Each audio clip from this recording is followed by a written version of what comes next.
I'm Sam Brown. I grew up in the Order, also known as the Kingston Group. Some people call it um, the LDCJC, which I don't even remember what that stands for. The reason I left the Order, there's really a lot of reasons why, but I think the key to me leaving the Order really was it came down to equality. I met a lot of people on the outside, and I was always told that we're better than them. And I just didn't feel it. It felt like people, I'd meet good people and people who I didn't think were good. But I was taught, like, even as a child, that we were the elite, we were better than everyone else. Specifically, I met a girl who I thought was amazing. And I thought she was just really such a good person. And I remember at that point in my life, I thought, I'm a Brown, I might um, bring her into the order. A lot of people that were in the Brown family, they weren't marrying girls that were already in the order. They were marrying girls who they had brought into the order. And so I kind of had this idea of, she's such a good person. She's supposed to be in the order if she's such a good person because they're like the best of the best. At least that's what we were taught. It took some time and processing, but eventually I talked to my dad and about her, and he was just kind of like, no, um, and gave kind of a complex answer about genetics and, being the choice people and, that it's really rare to not be born in the order and have a good life in the order. Um, and to me, it was just so, it was so off because I was like, this person has so much better like qualities than people that I know in the order by a long ways. Like, not trying to judge different people, but it was just clear to me that they just had such a good heart. And so that kind of led me on a path of what is this really about equality? And to me, that's what it came down to is, people are amazing. I don't think there's just one group of people who is better than another group. I feel like, especially learning and growing outside of the order, studying, reading, talking to more people, there's so many amazing people in the world. There's just such incredible people, good hearts, smart people, like just, and to be taught that, oh, this little select group is the greatest people that exist just didn't make sense to me, and it doesn't make sense to me. And so I wouldn't say people in the order are better or worse, or people on the outside are better or worse. People are people. They make their own choices, and there's amazing, amazing people outside of the order. And I would say, besides some of the teaching, there's amazing people in the order too. Like, I had some people when I was younger in the order who taught me amazing things and things that still stick with me. So, I think the background kind of skews it a little bit. The teachings that are there and the way that people are taught obviously affect them, but I think there's amazing people, everywhere. When I left the order, then I knew that if I said anything to anyone about how I was feeling, then there would be resistance. There would be people trying to stop me or set up meetings or different things. And I didn't want that. I saw that happen to other people.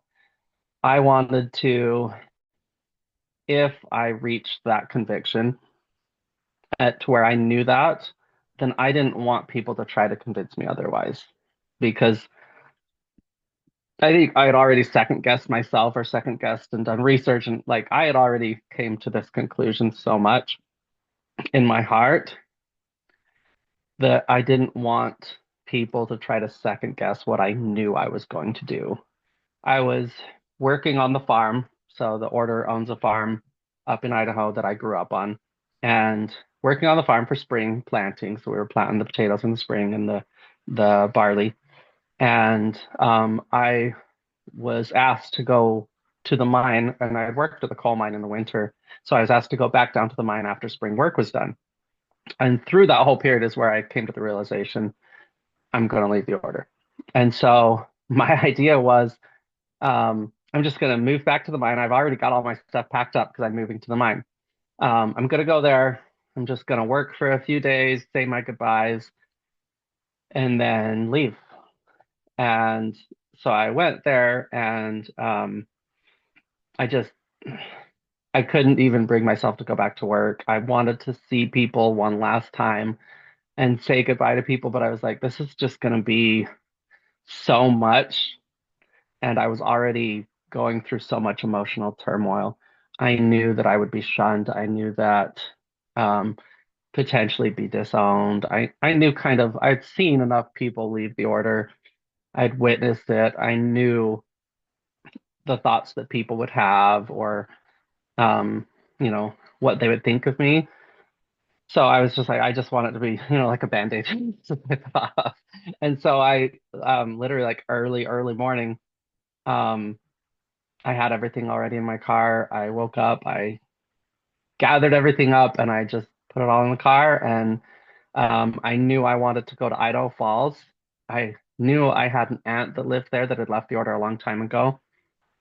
I felt like that was the place to go. I guess I can't describe it entirely. The girl that I had liked was in that area, and so I was just kind of like, well, that general area I wanted to be. But so yeah, I just literally put everything in the car, and instead of going to work, I drove north to Idaho Falls. As I'm driving, I got a call from my sister, and she's like, "You didn't go to work." As a sister, I was staying in her house, and I was like, I wanted to say bye to her in person before, but because to me, she had gone out of her way to make a home for me away from my home.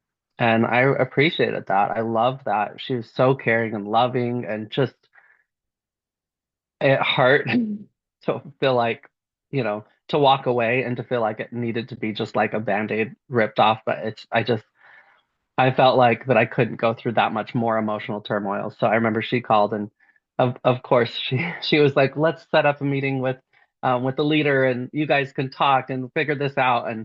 And I just told her, I said, no, I can't. The decision's made. This is done. So I'm sorry. And left. Once I left, um, I kept my distance to a degree, but I think there was an idea that I might come back. And I don't know exactly how it happened, but I think it's possible that maybe my dad told people, give him space. Maybe he'll come back. Maybe he just needs to, find out what the world's like. And so there wasn't really, I don't think there was a lot of pressure to get me back. I don't remember times that well, but I know sometime in the summer I drove up to the farm. Um, and I can't remember if I was picking up some things that I'd left there that I decided I had needed or what, but I did have a chance to talk to my dad just for a little bit. And the conversation was leaned towards, trying to get me to come back, or that I'm going to regret leaving. He actually told me a dream he had, which dreams are like a whole big thing in the order where they have meaning no matter what, that means something. And he told me he had a dream where I like built a house outside the order and then put up like signs that were pointing at my house and saying like, look at me, look how good I'm doing. And then like a tornado would come and like destroy my house. And then I would try to do it again and then something else. And he was just like, so it was kind of like a warning, like if you do leave, even if you try to be successful, then you're going to have that ripped away from you. And so I think it was maybe more of a scare tactic, not so much like trying to get me to come back, but trying to get me to second guess that I'd left. I went to the Christmas dance after I left. So I left in spring and then I went and I was invited by one of my sisters to the Christmas dance. And she had told me, she was like, oh, yeah, there's a lot of people that would love to see you. Like, we all hope the best for you. And I was feeling very lonely. It was first Christmas away. I was completely alone, living in an apartment alone. And so I was like, yeah, I would love to go see some of my friends and different people. And so I went. And immediately my dad was like right there and pulled me aside and was like, you're not welcome here. You don't get to dance with people. You don't get to talk to people. We're going to have a meeting with the leader tomorrow. And so I felt like it was kind of a setup. And then I agreed to, I had one of my brothers that told me, um, I had told him before, like on a phone call, I think, I had just told him, thank you for being such a good brother to me. Thank you for raising me.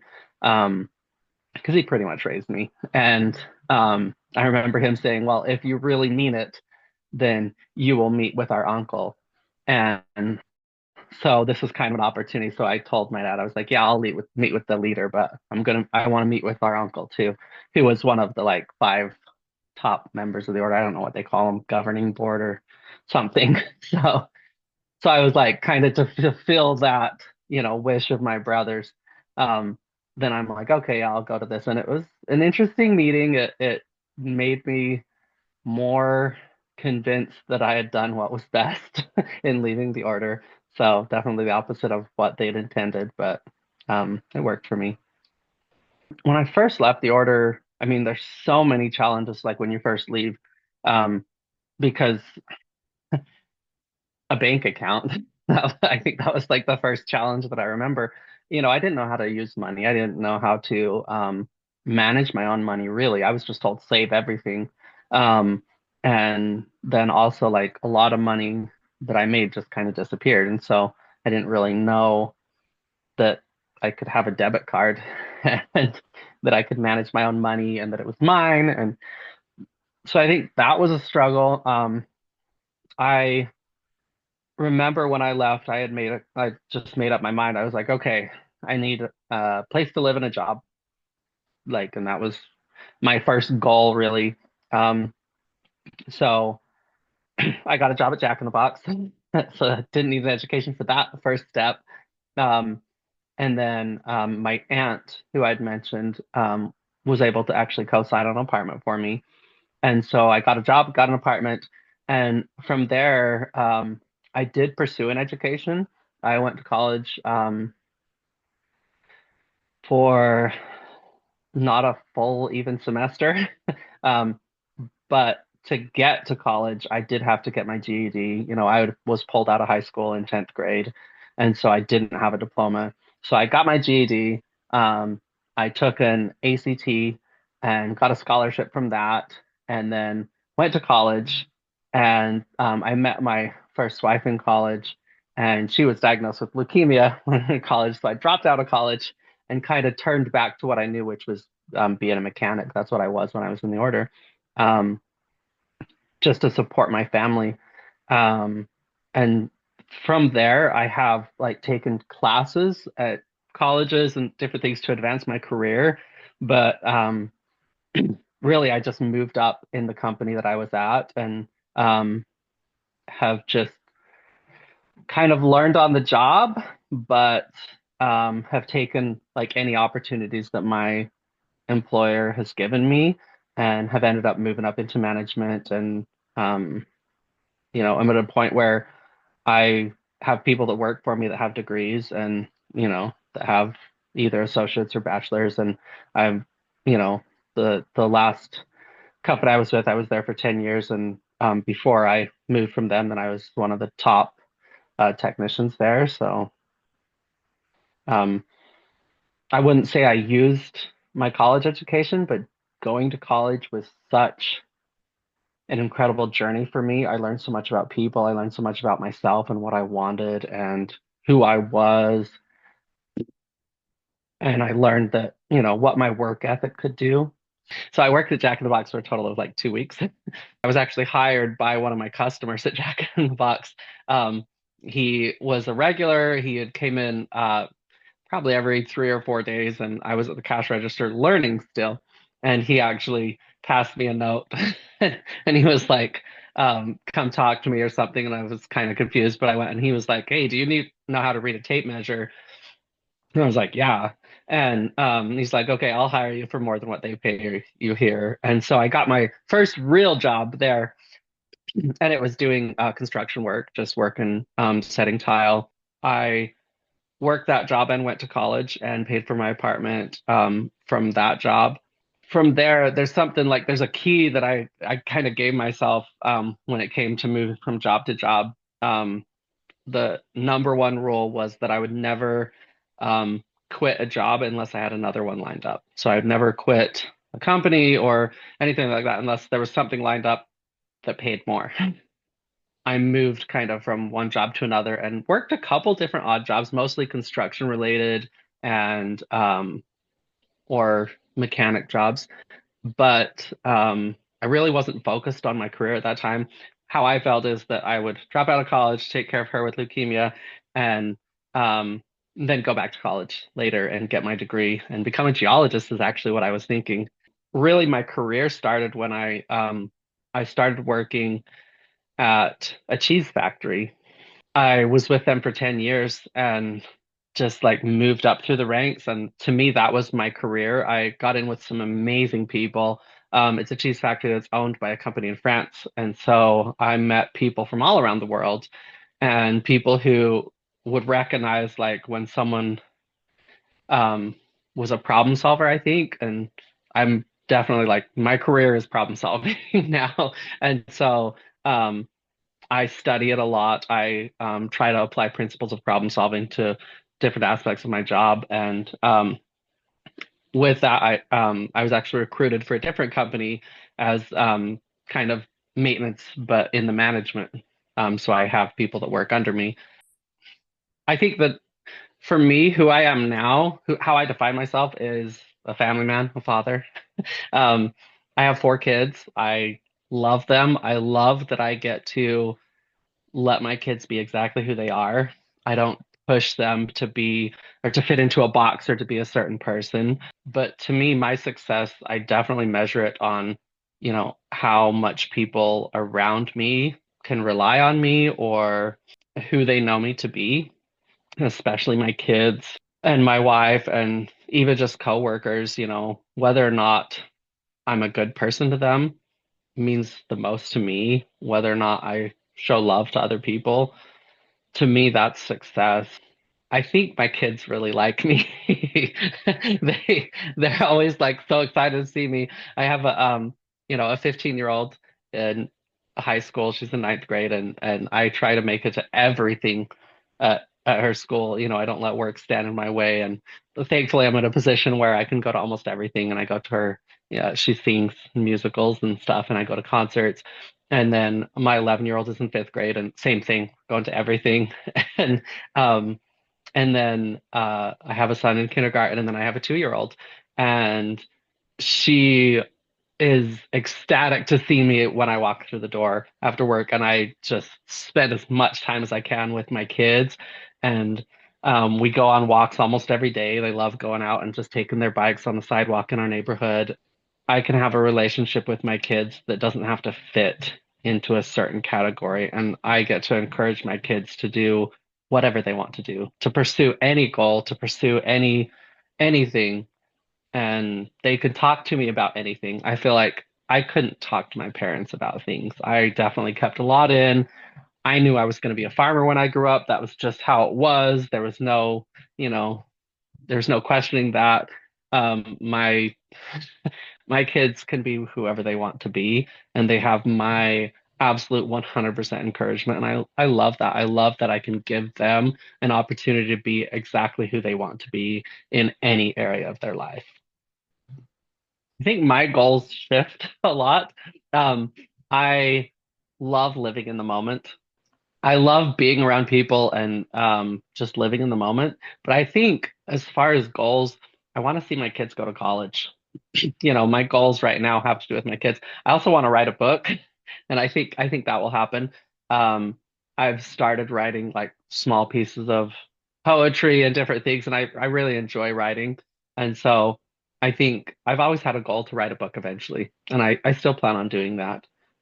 As far as career, my current goal is to become the general manager of the company I'm working for, which I think will happen within the next few years. So the thing that I'm the most proud of is my kids, my family. I love watching my kids learn and grow and be everything that they want to be.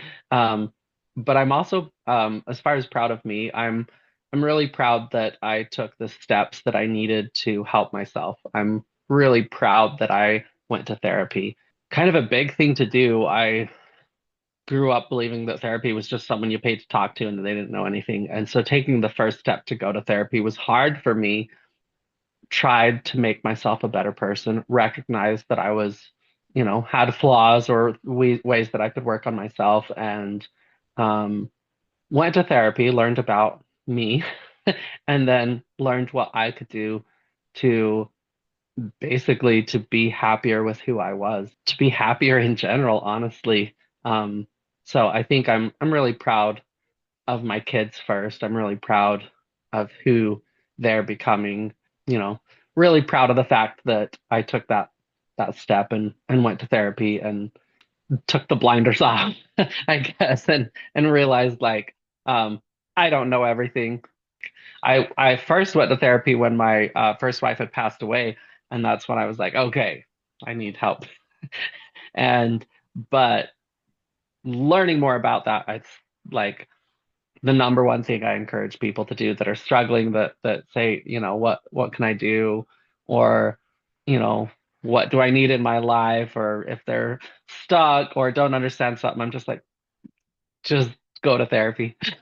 It sounds crazy sometimes. You might think you're crazy, different things, but go there. They could teach you so much about how your brain works and why you're doing what you're doing or why you're processing your thoughts the way that you are. Um, Therapy to me is the number one thing that I would recommend anyone, especially who has left the order, is go to therapy and shop around for a therapist. I met two or three therapists that I was like, they didn't really match, and I've had two therapists that have just taught me so much about how to view life and how to view me in life, and so um, yeah, I highly recommend therapy.